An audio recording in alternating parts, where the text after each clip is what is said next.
자비하신 하나님의 평화가 오늘 예배에 오신 여러분과 함께 하시기를 기원합니다. 늘 평화를 바라고 기원하기는 하지만 우리 세상은 바람잘 날 없습니다. 지난 겨울 적은 강설량으로 잔뜩 건조해져 있는데 강풍이 불면서 전국 곳곳에서 산불이 일어났습니다. 산불난 주변 주민들이 대피하고 진화를 하는데 무척 애를 먹고 있습니다. 바람이 잦아들고 더 이상 피해 없이 속히 진화되기를 기도합니다. 우려했던 바 열흘 전 러시아는 우크라이나를 향해 무력 침공을 강행했습니다. 궁색한 명분을 내세운 러시아의 침공은 전 세계의 지탄을 받았고 서방 국가들은 군대 파견을 제외한 무역과 금융 제재를 실행했습니다. 그리고 우크라이나에 많은 경제적인 또 정신적, 물적 지원을 아끼지 않고 있습니다. 뿐만 아니라 글로벌 IT 기업들이 우크라이나를 지원하는데 인터넷 통신을 지원하고 러시아가 흘리는 가짜 뉴스를 차단하기도 합니다. 그리고 프로그래머들은 러시아 군대의 위치와 이동을 추적하여서 공개해 주기도 했습니다. 우크라이나 국민들은 주변 나라들로 황급히 피난하고 있습니다. 국경에서는 피난민들을 위한 음식, 쉴 곳, 의료 서비스와 같은 지원을 하고 있습니다. 국제 스포츠단도 나섰죠. 국제 축구연맹 FIFA는 러시아에서 예정된 월드컵 대회, 축구 대회를 취소했고 올림픽위원회 IOC는 러시아의 국제대회 참석을 금지시켰습니다. 이와 같은 대러시아 제재가 계속되면서 러시아의 경제는 심각한 위기로 떨어졌습니다. 러시아와 관련된 모든 주가지수가 거의 바닥으로 떨어졌습니다. 전 세계 사람들은 반전과 평화를 위한 시위를 하면서 러시아를 규탄합니다. 심지어 러시아 국민들도 전쟁을 멈추라는 평화 시위를 하고 있습니다. 그러다가 뉴스를 통해 눈물겨운 소식들이 들려오는 것을 보았습니다. 그중 한 소식이 무척 마음을 아프게 했습니다. 우크라이나 국경을 빠져나와서 폴란드로 들어가는 버스 안에서 한 어린아이 모습이 나왔습니다. 다른 가족은 있는데 아빠는 오지 못한 거예요. 전시 상황인 우크라이나의 16세부터 60세의 남자는 출국이 금지된 상태이기 때문입니다. 기자가 아빠는 어디 계시냐고 어떻게 됐냐고 묻자 아이는 나라를 지키기 위해서 수도 키이우에 남았다고 하면서 아빠 이야기를 하면서 끝내 눈물을 참지 못했습니다. 일전에 제가 새벽 묵상에서 말씀드렸습니다. 프랑스 작가 빅토르 위고는 나폴레옹이 연합군과 싸우는 워털루 전쟁에 대해 말했습니다. 이렇게 말합니다. 그의 추락은 결정되어 있었다. 그는 하늘의 뜻을 거스르고 있었다. 워털루는 결코 하나의 전투가 아니다. 그것은 세계의 얼굴을 바꾸는 것이다. 이렇게 말했죠. 수필가 황현산님은 전쟁을 두고 이렇게 말했습니다. 전쟁은 바보짓이다. 전쟁은 단순한 추상명사가 아니다. 그것은 사람들의 머리 위로 떨어지는 포탄이며 구덩이에 파묻히는 시체 더미이며 파괴되는 보금자리이며 생사를 모른 채 흩어지는 가족이다. 나는 전쟁이 무섭다. 오만과 증오의 눈이 가려 심각한 것을 가볍게 여길 것이 무섭다. 전쟁을 막을 지혜와 역량이 우리에게서 발휘되지 못할 것이 두렵다. 여러분 그렇죠? 전쟁은 세상의 얼굴을 고통과 분노와 증오의 얼굴로 바꾸는 것입니다. 2차 대전을 겪은 유럽 사람들의 얼굴은 지금 두려움에 휩싸여 있습니다. 우리 역시 전쟁의 얼굴을 잘 알고 있습니다. 저 역시 전쟁이 무섭습니다. 이 심각한 것을 가볍게 여기는 그러한 분위기가 무섭고 평화와 전쟁이 무엇인지 분별하지 못하는 사람들이 무섭습니다. 톨스토이는 인간의 진정한 힘은 격정 속에 있지 않고 변치 않는 평화 속에 있다, 이렇게 말했습니다. 저는 이 말을 신뢰합니다. 여러분, 우리 주 예수님의 힘이 바로 평화입니다. 십자가의 능력이 바로 평화입니다. 주님께서는 상대할 힘이 없어서 십자가에 달리셨을까요? 그렇지 않습니다. 주님은 칼을 가진 자는 모두 칼로 망한다. 그러니 내 칼을 도로 칼집에 꽂으라, 이렇게 분명히 말씀하셨습니다. 여러분, 맞습니다. 칼을 가진 자는 칼로 망할 것입니다. 평화를 깨뜨리는 세력은 하늘의 뜻을 거스르는 행동입니다. 전쟁의 불씨는 어디에나 있습니다. 지금 전쟁의 고통 중에 있는 우크라이나가 속히 평화를 되찾을 수 있도록, 이 싸움을 잘 견디고 이겨내서 평화로 돌아갈 수 있도록 기도해 주시기 바랍니다. 또한 칼을 뺀 사람들이 그 칼을 다시 칼집에 꽂고 더 나아가서 그 칼마저도 내려놓고 평화의 쟁기를 들 수 있게 되기를 간절히 소망합니다. 한낮에 켜는 등불은 별다른 효과를 주지 못하죠. 하지만 밤에 켠 등불은 길 잃은 누군가를 인도하는 구원의 등대가 됩니다. 우리가 예수 신앙을 가졌다는 것은 무엇일까요? 평소에는 모르지만 어느 날 우리 주변에 어둠이 깃들었을 때 등불처럼 비추는 것, 그것이 예수 신앙일 것입니다.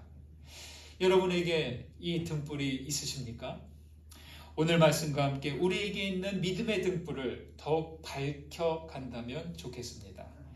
생명과 평화를 짓밟는 세력 앞에서 힘없는 사람들은 무력하기만 합니다. 막막하고 절망뿐인 듯 하지만 거기가 끝은 아니죠.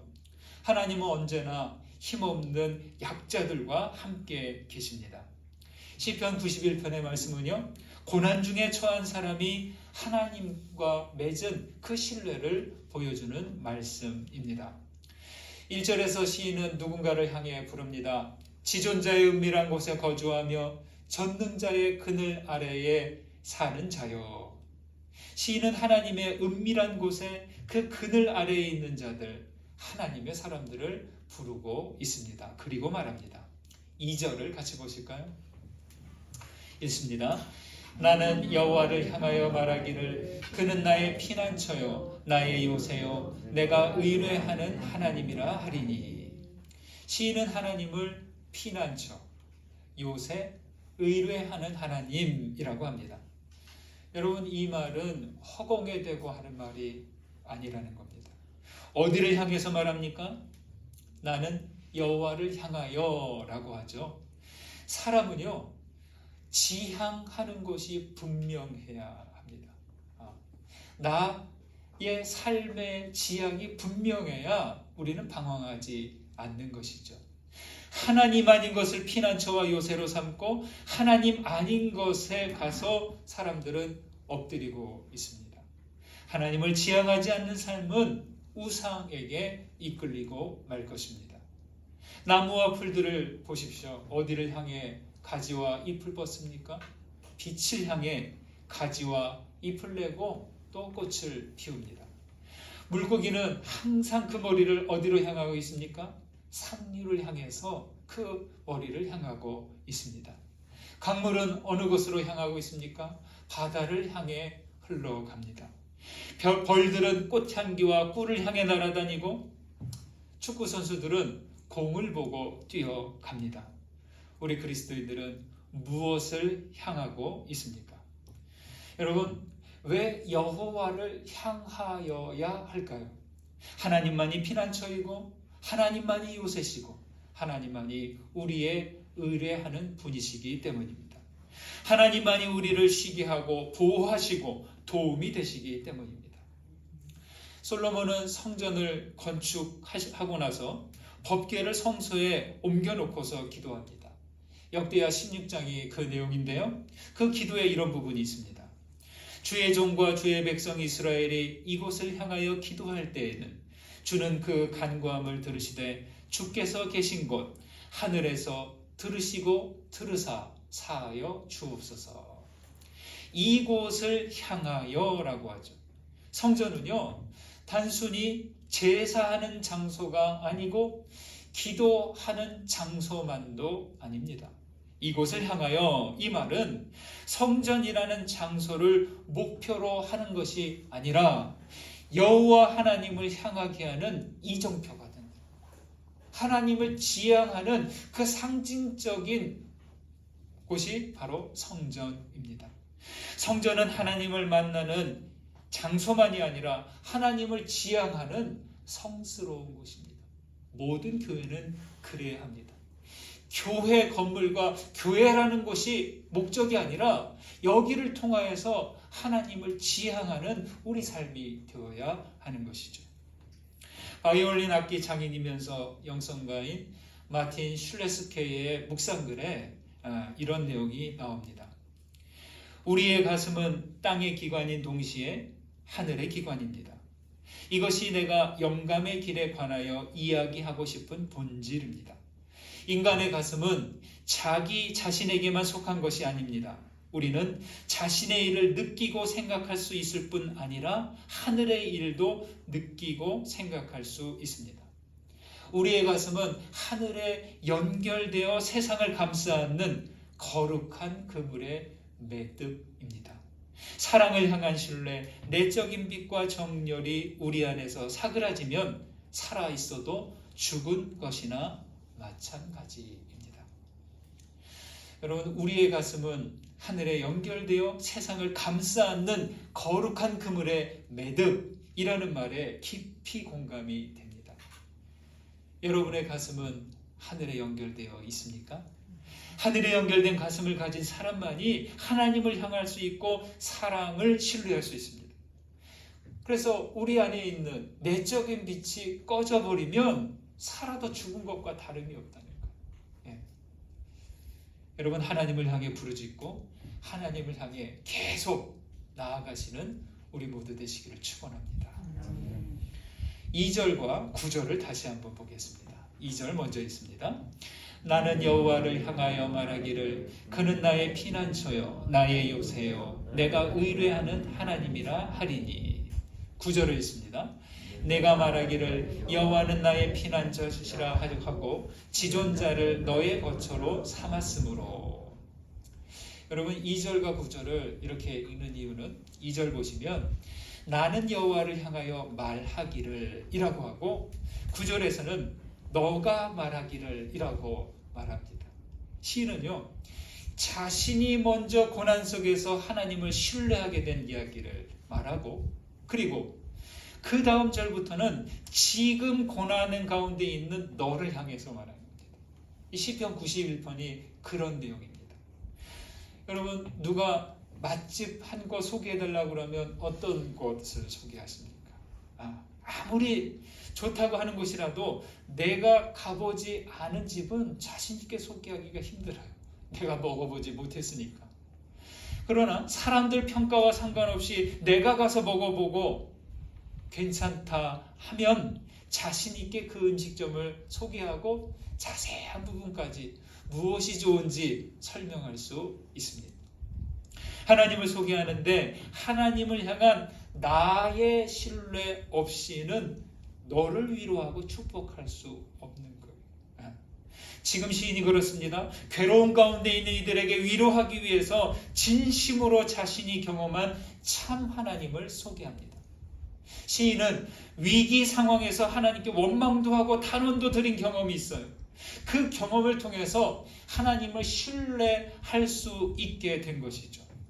그래서 내가 경험한 하나님을 너에게 소개할 때 무게중심이 나와 하나님에서 너와 하나님으로 바뀌는 것.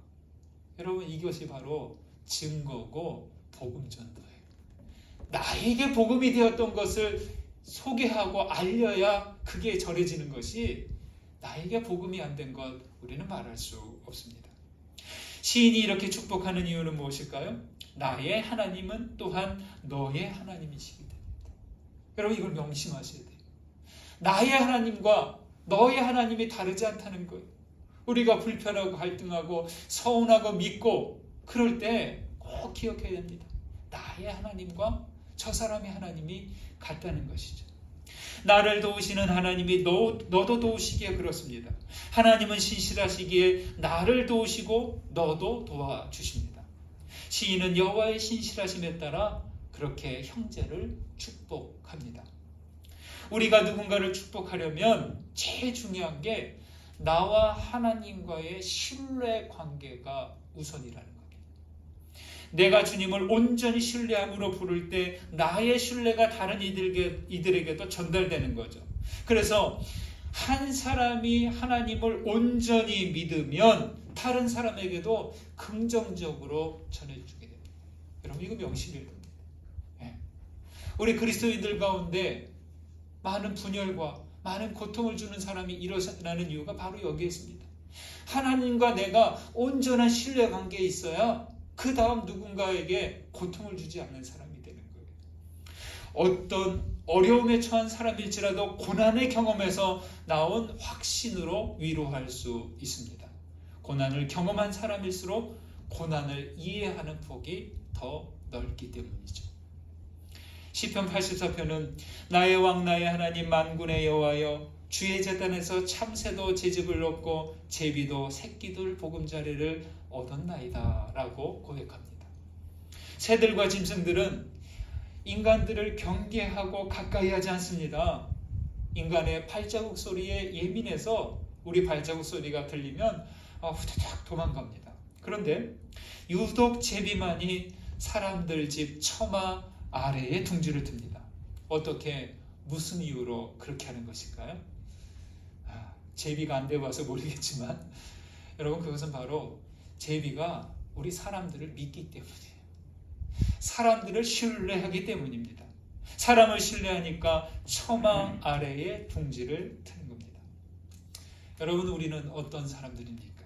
우리도 주님의 제단에서 새끼들 보금자리를 얻은 사람들이죠. 어째서 여기에 있습니까? 어째서 주님 안에 있습니까? 우리가 바로 하나님을 신뢰하기 때문입니다. 하나님을 신뢰하지 않으면 영혼의 어두운 밤과 역경의 바람을 견디지 못합니다. 여러분 하나님을 향한 그 신뢰를 거두지 마시기 바랍니다. 하나님을 온전히 신뢰함으로 하나님이 여러분의 영원한 피난처요 거처 되시기를 간절히 소망합니다. 신앙을 가졌다고 해서 우리 현실적인 문제와 위협들이 사라지는 것이 아닙니다. 오히려 더 이전보다 치열한 일상을 살아낼 수밖에 없게 되죠. 시인은 하나님을 신뢰하고 하나님을 피난처와 거처로 삼는 이에게 용기를 북돋는 권면을 합니다. 화가 내게 미치지 못하며 재앙이 내 장막에 가까이 오지 못할 것이다. 천사들에게 명령해서 길마다 지키게 할 것이다 라고 하고 격려합니다. 그 다음을 보실까요? 12절 13절 있습니다. 그들이 그들의 손으로 너를 붙들어 발이 돌에 부딪히지 아니하게 하리로다.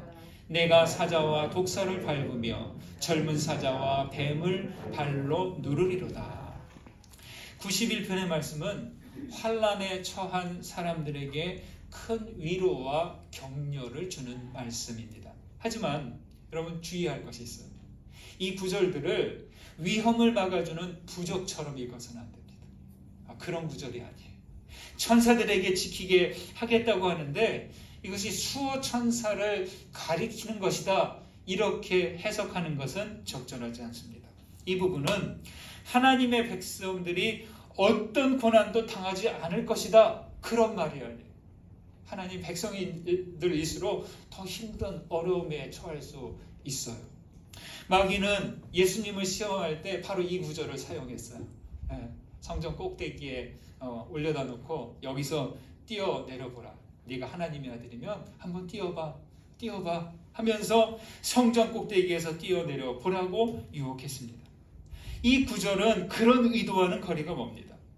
하나님은 위험에서 보호하시지만 그렇다고 의도적인 위험을 초래하는 것은 하나님을 시험하는 행위가 된지요. 예수님은 하나님을 시험하기 위해서 구원의 사명을 이루기 위해서 고난 속으로 들어가셨고 하나님께서 지켜주실 것을 신뢰하셨습니다. 여러분, 하나님을 신뢰한다는 것은요, 헌신하는 대가로 안전보장을 요구하는 것 아닙니다. 그것은 하나님의 뜻을 행하기 위해서 주님의 구원을 신뢰하면서 어떤 위험과 고난도 감수하는 것이죠. 비록 죽음을 맞이한다고 해도 여기든지 저기든지 내가 영원히 하나님 안에 있다는 것, 이것을 믿는 것이죠. 이것이 바로 믿음입니다.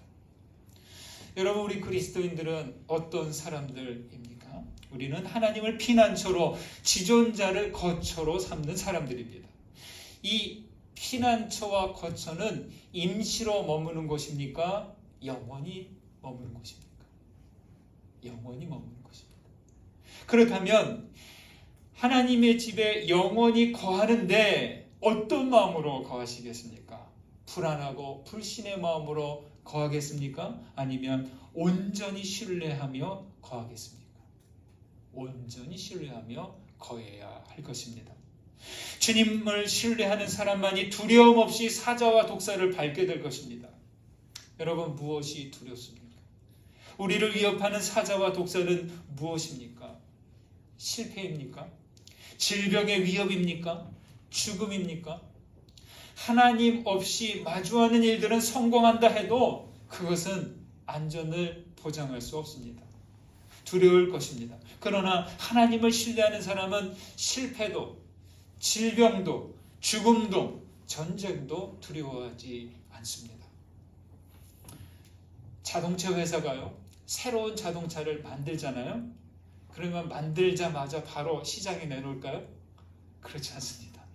새로운 자동차를 만들고 나서 뭘 하냐? 다양한 환경에서 테스트를 합니다.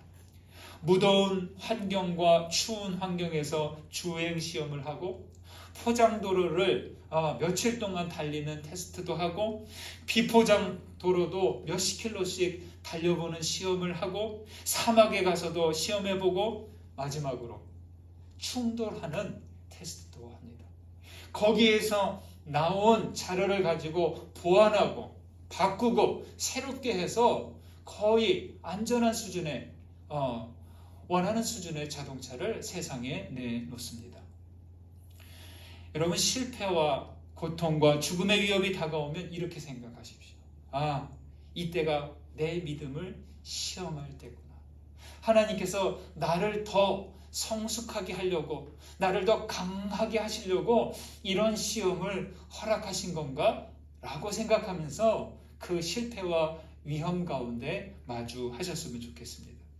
얼마나 견딜 수 있고 어느 정도가 되면 믿음을 의심하게 되는지를 보십시오. 나의 믿음이 흔들리고 하나님의 현존을 잊어갈 때, 그때 정신을 차리고 다시 하나님을 향하여 하나님을 부르짖고 나아가는 것입니다. 신앙을 갖기 위해 용기가 필요합니다. 여러분, 우리의 믿음은 저절로 커지지 않습니다. 용기가 있어야 그만큼 자라갑니다. 용기가 무엇입니까? 위험을 무릅쓰는 능력이고 고통과 실망조차도 받아들이는 준비죠. 항상 아쉬운 것이 있어요. 나에게 믿음이 있는데 여전히 의심과 불안이 있어요. 어떻습니까? 내게 믿음이 있어요. 오랫동안 이 믿음을 잃지 않고 붙들고 왔어요. 그런데도 순간순간 내 안에서 의심과 불안이 있습니다. 우리 믿음이 흔들리는 것은 우리 존재가 불확실한 존재이기 때문입니다. 의심과 불안이 있는 것은 자연스러운 일입니다. 그렇다고 믿음이 쓸데없다고 할 수 있을까요? 그렇지 않죠. 불확실한 부분이 있다고 버리는 것이 아니라 그런 불확실함과 불안전함을 받아들이는 것이죠. 이것을 받아들이기 위해서 바로 믿음의 용기가 필요합니다. 믿음의 용기를 갖고 한 걸음씩 나아갈 때 하나님께서 불확실함을 확실함으로, 불완전함을 온전함으로 바꿔주실 것입니다. 전란 중에 있는 우크라이나는 불확실성 가운데 있습니다. 그뿐만이 아니라 그 땅에 일어난 불확실성은 우리에게도 있습니다. 인간의 역사에 항상 있습니다. 그 국민들은 고통과 절망을 그대로 마주하고 있습니다. 그들은 두려움 가운데서도 믿음의 용기를 갖고 싸움에 임하고 있습니다. 우크라이나 젤렌스키 대통령은 유럽 연합 화상 연설에서 연대와 지원을 촉구하는 연설을 하고 나서 끝에 이렇게 끝맺었습니다. 삶은 죽음을 이기고 빛은 어둠을 이길 것입니다. 여러분, 그렇습니다. 이 말을 독일어로 영어로 통역하는 사람이 통역하다가 이 말에서 울컥하더라고요. 참, 저 또한 그 뉴스를 보면서 가슴이 울컥했는데요. 여러분, 삶은 죽음을 이기고 빛은 어둠을 이길 것입니다. 여러분, 죽음이 삶을 이기지 못하고 어둠이 빛을 이기지 못합니다. 여러분, 이것을 우리는 명심하고 앞으로 나아가야 하겠습니다. 마지막으로 16절을 보실까요? 끝절에 있습니다. 내가 그를 장수하게 함으로 그를 만족하게 하며 나의 구원을 그에게 보이리라 하시도다. 여러분, 하나님의 구원은 어떻게 드러날까요? 나의 구원을 그에게 보이리라. 두려움 속에서도 믿음을 갖고 앞으로 불확실한 쪽으로 나아가는 사람에게 주님의 구원은 드러날 것입니다. 여러분, 여러분의 가슴을 하늘에 연결시키시기 바랍니다. 어떤 일이 있어도 하나님을 향한 그 신뢰를 철회하지 말고 믿음의 용기로 한 걸음씩 한 걸음씩 앞으로 나아가시는 우리 모두 되시기를 주님의 이름으로 축원드립니다. 받은 은혜 생각하면서 거듭의 기도 드리시겠습니다. 울림이 되고 깨달아진 것들 붙드시고 하나님께 간구하시기 바랍니다. 기도합니다.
하나님, 세상은 지금 하늘의 뜻을 거스르고 어리석은 전쟁을 하고 있습니다. 보금자리를 잃고 가족들은 흩어지고 있습니다. 주님, 자비를 베푸셔서 폭력을 일으킨 그 세력들을 무릎 꿇게 하옵소서. 하나님, 우리는 진정한 힘이 평화 속에 있음을 믿습니다. 주님, 언제나 주님을 바라보고 하나님을 향하여 서고자 하오니 하나님을 향한 신뢰를 거두지 않고 믿음의 용기를 다해 앞으로 나아가도록 인도해 주옵소서. 예수 그리스도의 이름으로 기도드립니다. 아멘.